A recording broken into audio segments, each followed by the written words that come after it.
Yan, blinking Epson L3210. Ayan. Ngayon, check natin ano yung error. Ayan.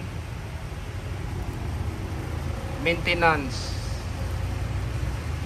Ayan, service required. Ayan.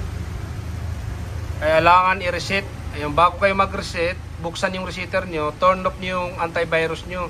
Tapos tingnan nyo kung may pending na piniprint para hindi mag-error. Ayan, wala naman. Close na natin to. Ayan, punta tayo sa resetter.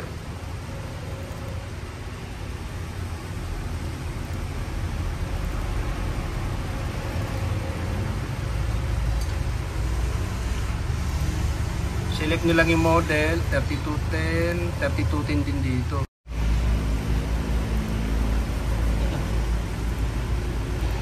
Ayan, select nyo yan. Tapos check para makita natin. Para makita nyo rin, ayan, 100%. Tingnan nyo yung maximum mo, 6,000 plus. Kaya para ma-zero yung 100% na yan, check nyo rin to. Tapos initialize.